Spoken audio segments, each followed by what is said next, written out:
Good afternoon, everyone. My name is Scott Chamberlain. I'm one of the co-founders of a project called Evernode, which is trying to bring smart contracts into the XRP ecosystem. There's quite a few additional slides here that I don't think we need to go through today, but we will go to if we need to later.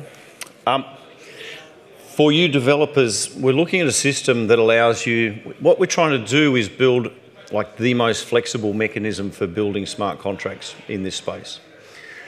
This project grew out of research that I was performing at the Australian National University.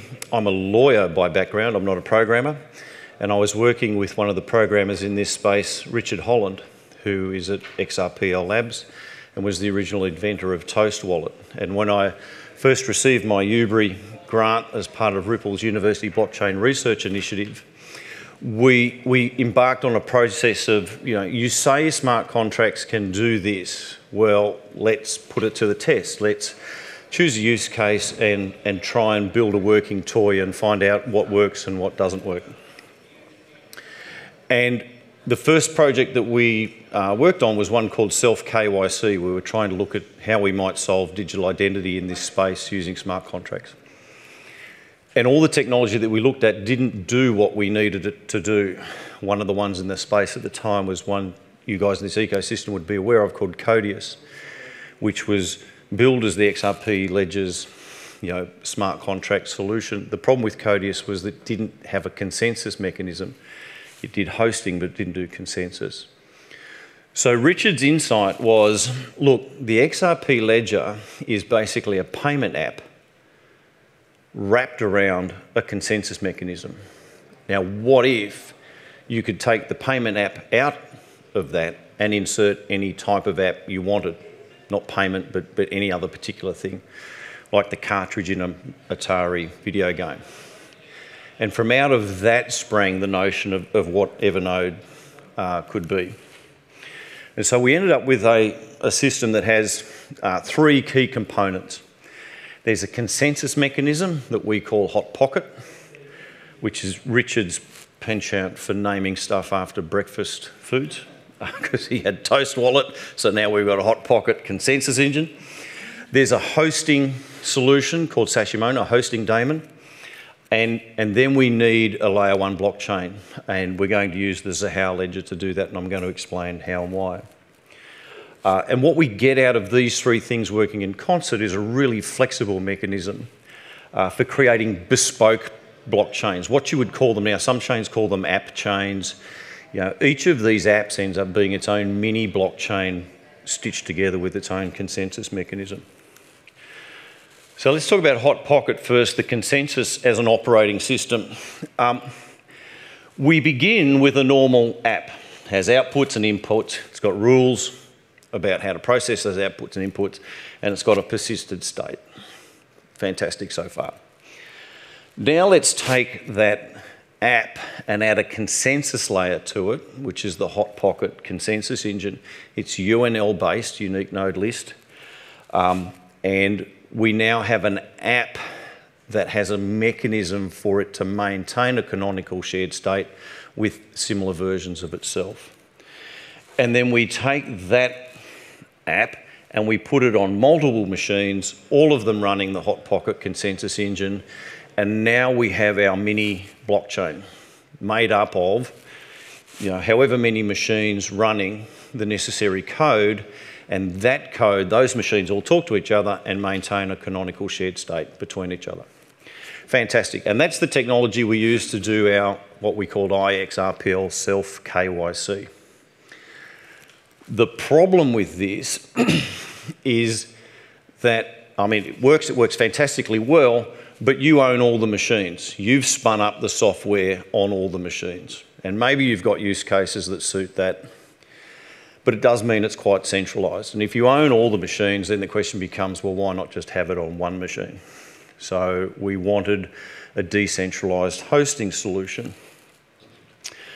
And that's the process we call Sashimono. So what Sashimono does is take the Hot Pocket clusters and allows them to run on a Linux host.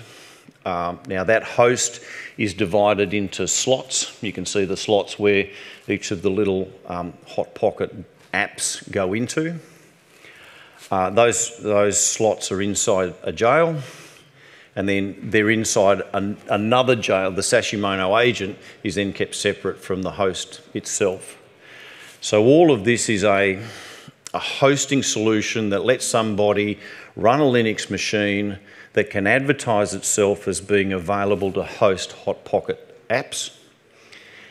And those people, the owners of those apps, or the app itself, can upload itself into a particular slot.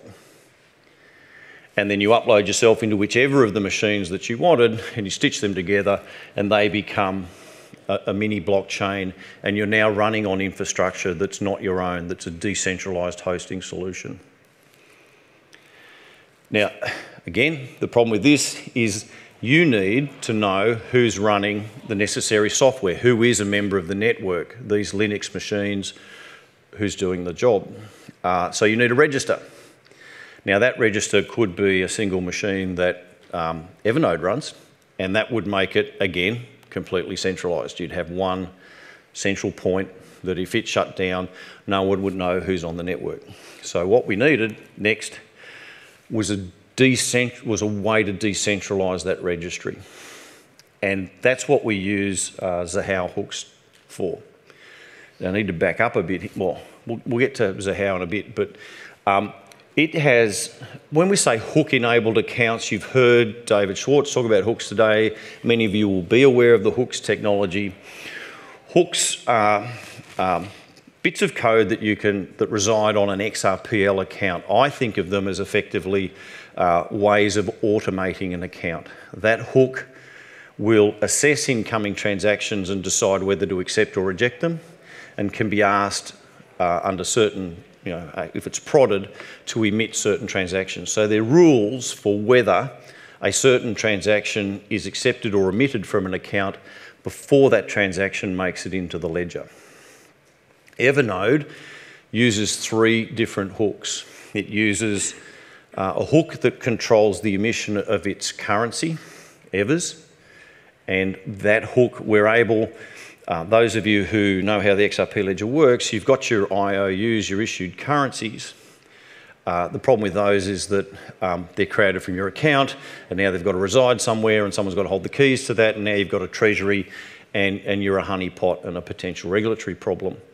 With the hook, what we can do is we can issue the EVERS from a black hole account, take all those EVERS, stick it inside the account with a hook on it, and that hook emits the EVERS as rewards to hosts in accordance with the rules of the hook, and it's now completely decentralised. We don't control how the EVERS are emitted, the hook controls that. But in this particular case, what we use in the hook, we have a second hook, which is the registry, and that hook administers who's a member of the network. So when a host downloads the Evernode software and runs it and applies to join the registry, what you must do is pay a registration fee in EVERS, in return for which you get a registration NFT. And that registration NFT basically says, it sits in the machine's account on the XRP ledger and says, we are a member of the network.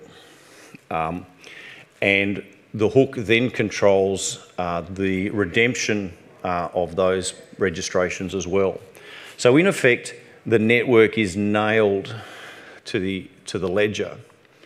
And because it's controlled by hook, and because it's a hook on a layer 1 blockchain, now that registry is completely decentralised. You can't come to, no one can turn up at Scott Chamberlain's home and ask him to shut down the network or to destroy the registry. It's sitting there on a layer 1 blockchain, and it's now as secure as the blockchain itself.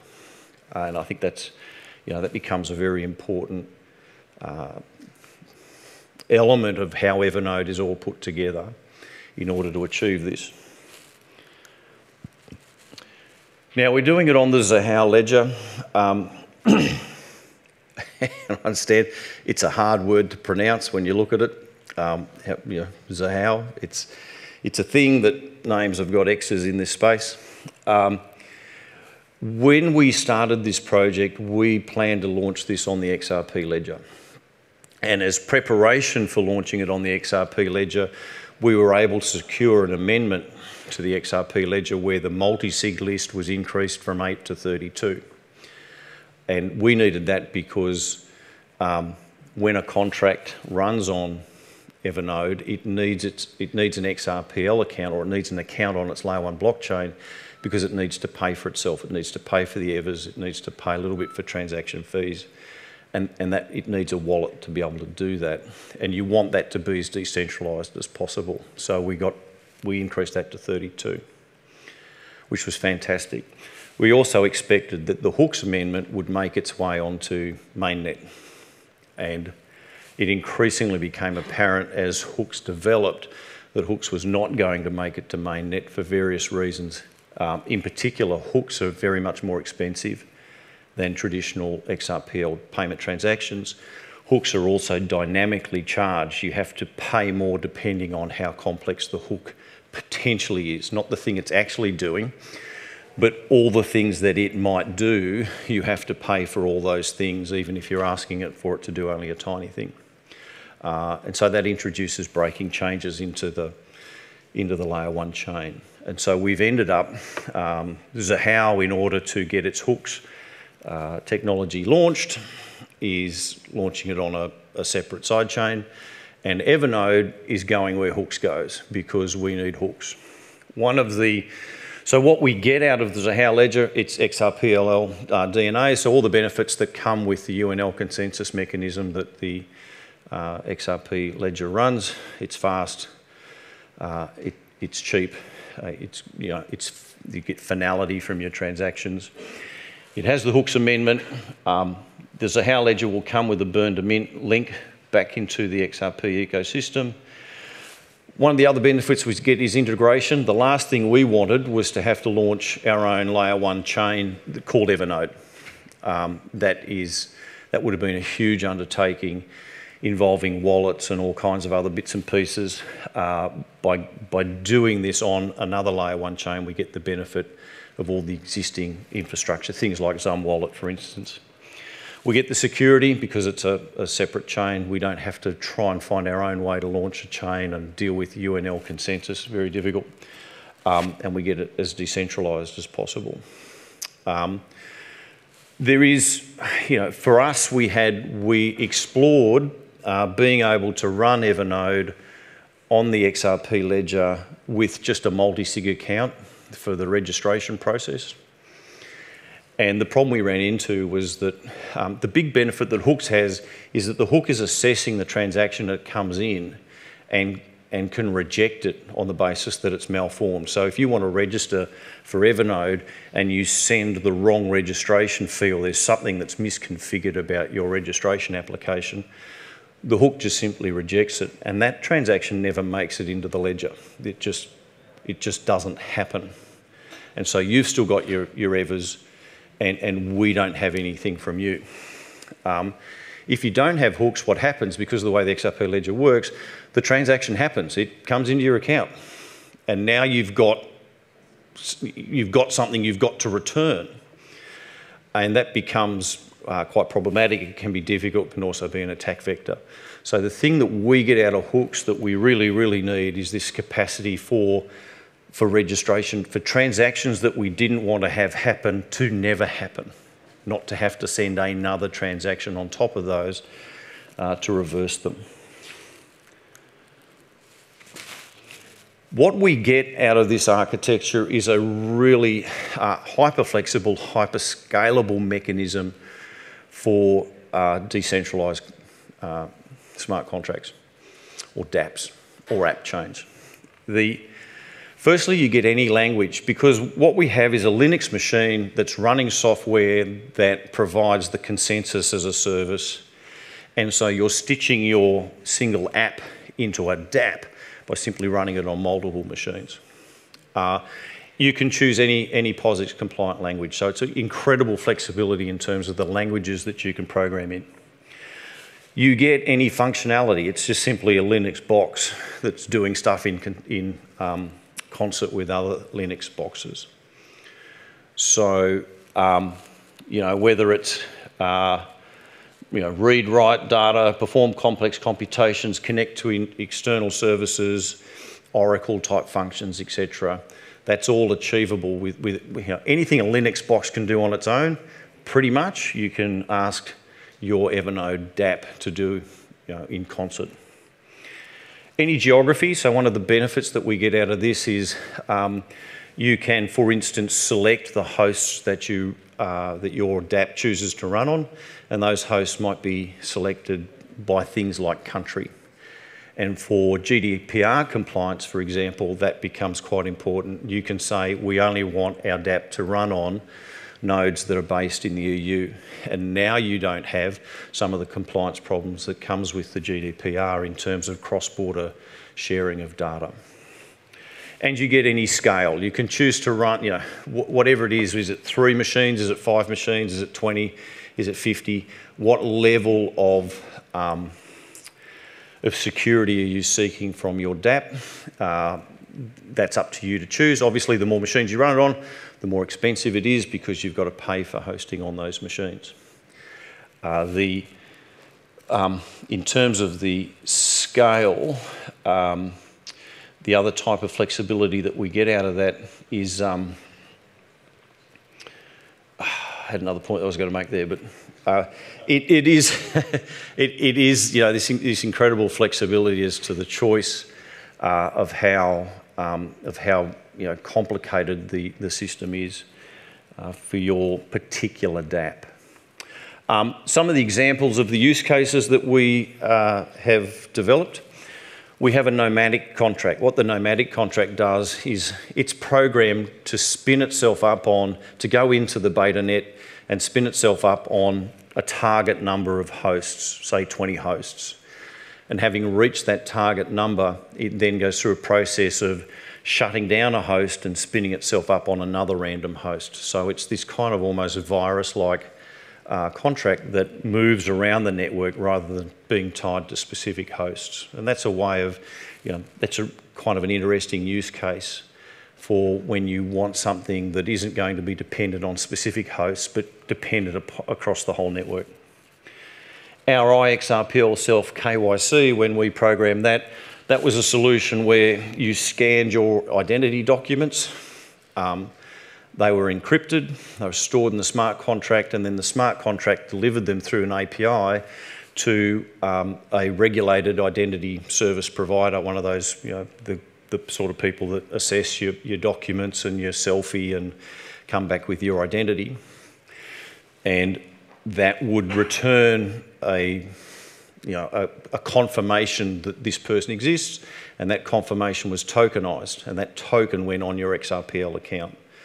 And so no one knew who you were, but they could look at your account and see that that account must be owned by a verified individual because there's a token on that account that says this person's been identified by this identity service provider. And then you had the ability to issue one-use private keys that would give other people access to the document. Now, they request, we want to confirm your identity, would you please give us a key? And you would give them a one-use private key that would expire once they'd looked at the documents. And all of that was handled, inside a hot pocket cluster. We have demoed an EVM cluster. So this was a project running on the beta net where you could upload Solidity code to a contract running on Evernode, and it would run as though it was a contract running on Ethereum. And we have a decentralized hotel booking service. If we've got Ravi, you're in the, so in the audience is Ravi, who's the CEO of a company called GVO. The way that this project's been structured as a research initiative is there's myself and Richard Holland as the driving architects, and then it's Ravi's team at GVO who's built the actual system, and they've developed a use case of decentralised hotel booking. So what you've got is booking.com without booking.com in the middle. The booking.com function is being run by an Evernode smart contract that allows for people to book a hotel, exactly the same process as hotelbooking.com, but without the 30% fee. I think he's factored in a 2% fee that allows for the smart contract to continue functioning, etc. So a really interesting use case in terms of smart contracts. We have another project that we're working on called Digital Cows, which is tokenising Australian cattle, again relying entirely on Hot Pocket. And the benefit of that is that all the data around the cow its photo, its attestations, all of that sort of stuff can be held inside the smart contract itself. Now, we're setting up a process where anyone can contribute to Evernode's success, even if you're not a programmer. We have various communities on Twitter and on Discord, and we're quite willing to have other people join the community. When we do launch, we'll have a bounty program where we're looking at all the other things that need to exist for Evernode to be a resounding success. Once you get the network up, there will be a wide range of additional tools and things that would help people make maximum use of the system. We're looking at meetups, hackathons, people who are developing dApps. There are, for the hosts that are running machines on their network, there are, endless tools that might be developed to better manage their hosts, tools for developers and ecosystem websites and services, things like people who would audit various hosts and see how reliable they are, etc. There's a kind of brand new ecosystem of opportunities and services that Evernode would benefit from in order to really explode. So when, just before Christmas, we were hoping this would be a kind of announcement about Evernode, but we are not masters of our own destiny. We are 100% dependent on the Zahao network launching. We have to get our hooks audited, our 3 hooks on Zahao, and we're in the process of starting that audit now. We have to get our Nomad contract persisting.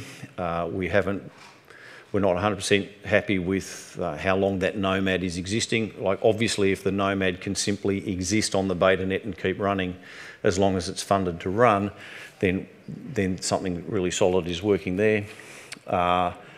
We've got an airdrop. We've got 2 airdrops that we've factored in for the XRP community and for our beta testers. We've got those logistics to work out. And all of this is still a research project inside the ANU. There's a bunch of legals that need to happen. Once we push the launch button, there's a necessary set of legals to put in place in order, because the ANU does not want to launch Evernode. It needs a commercial entity to do that. And all of that is going to mean that we're just before Christmas. At the moment, if you do want to start developing a dApp on Evernode, there is, you don't have to wait till Christmas, you can do that now. There is a beta net that has 182 hosts.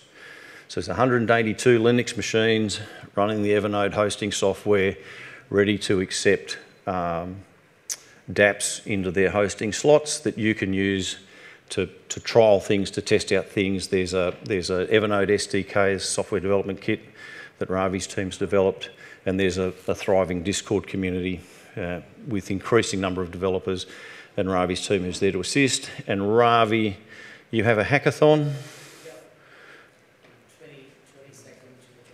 So Ravi's running a hackathon for his team, and what he's done is turn that inside out so that he's invited the world to come along and participate in the hackathon. You can do so remotely. If you want to learn about how Evernode works and get your hands dirty with the code and learn from the guys that actually wrote it, then the hackathon is the next best thing for you to do this month.